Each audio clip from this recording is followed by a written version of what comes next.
Y desde el fin de semana del 7 de octubre, el mundo está en vila y tiene preocupado por el tema de qué está pasando entre Israel y Palestina. Para hablar del tema, hemos llamado a una historiadora y corresponsal de Medio Oriente para la agencia de noticias de Media Line. Ella es colombiana, pero vive en Israel, ascendencia judía. El nombre de ella es Debbie Mohanblad. Debbie, buenos días y gracias por estar aquí en Así Amaneció. Buenas tardes en Israel. Buenos días, Guillermo. Muchas gracias por tenerme hoy. Debbie, ¿qué está pasando? ¿Cuál es lo último que se sabe? El fin de semana, 2 rehenes estadounidenses fueron liberados.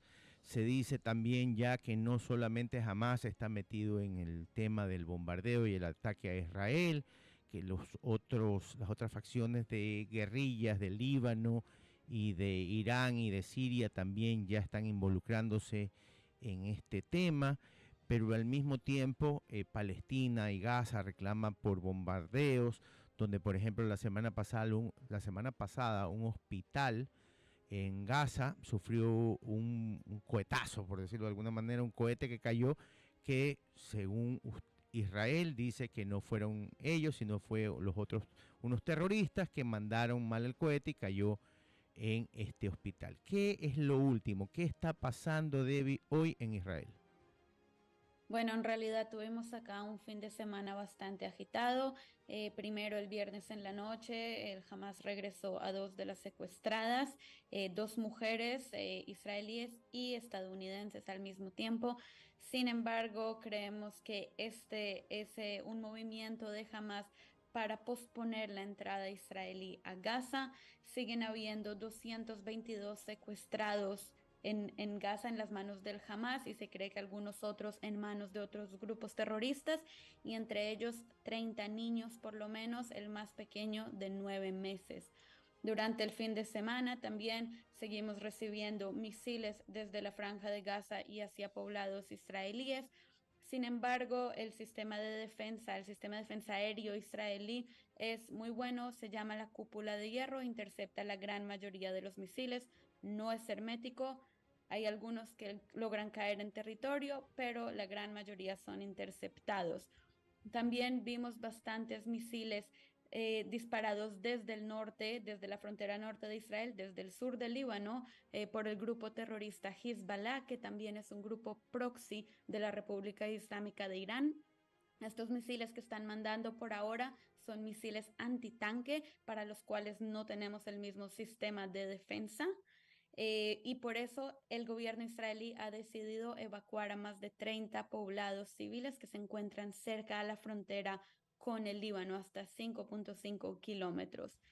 Eh, el tema del hospital que mencionaste ya poco a poco se ha ido aclarando. El hospital El Ahli, que rápidamente jamás se apresuró a culpar a Israel por el ataque y por la muerte de las 500 personas que jamás dijo que habían muerto en ese momento. Ya poco a poco se van aclarando las cosas y después de que el ejército israelí hizo su investigación y presentó pruebas de que este había sido un misil disparado por el grupo terrorista llamado el Yihad Islámico Palestino desde Gaza, un misil fallido que cayó no en el hospital, sino en el parqueadero del hospital y reclamó bastantes vidas, pero no las 500 que jamás reportó en un principio.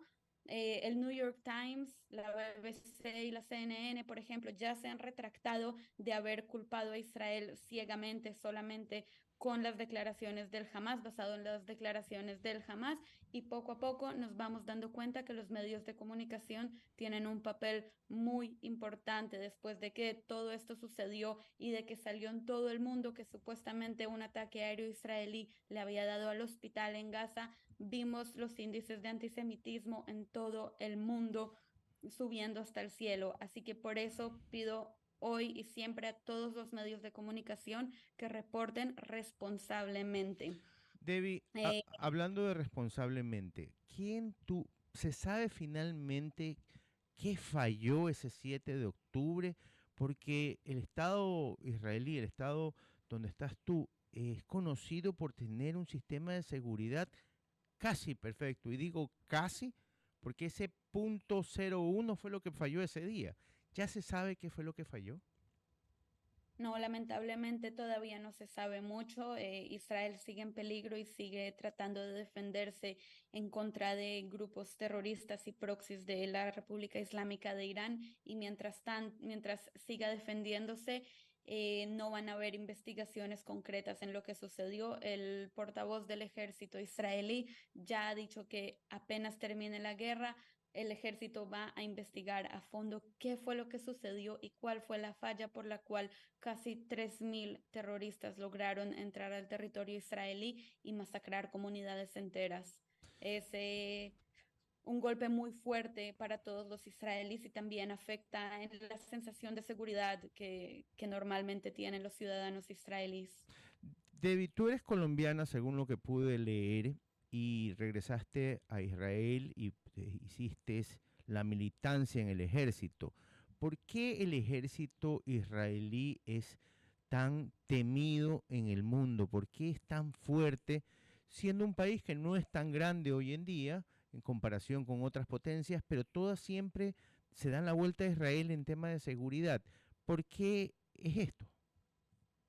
Tenemos que entender que desde el día uno en el que nació el Estado de Israel, en el año 1948, se desató una guerra donde varios países vecinos atacaron y amenazaron su existencia. Desde ese momento, el país, el judío Israel, determinó que debía tener las mejores defensas de toda la región para asegurar su existencia. Poco a poco, el Estado de Israel ha ido asegurando sus fronteras y ha ido también haciendo paz con países vecinos y con otros países árabes de la región, pero sin embargo Israel siempre se preocupa de tener la mejor defensa posible y ser la fuerza militar superior en toda la región para asegurar que su existencia sea asegurada. Debbie Monblanc es historiadora y corresponsal del Medio Oriente para la agencia de noticias de Media Line. Priscila Jacome. ¿Cómo estás, Debbie? Una de las consultas que tengo es en torno al paso de la ayuda humanitaria que habían acordado entre Israel y Gaza. ¿Qué pasó en torno a ese tema? Bueno, ya empezaron desde ayer a entrar camiones por el paso de Rafah, que queda en la frontera entre Egipto y Gaza y la Franja de Gaza. El presidente Sisi finalmente accedió a abrirla, presidente egipcio Sisi, y han entrado progresivamente camiones con ayuda humanitaria.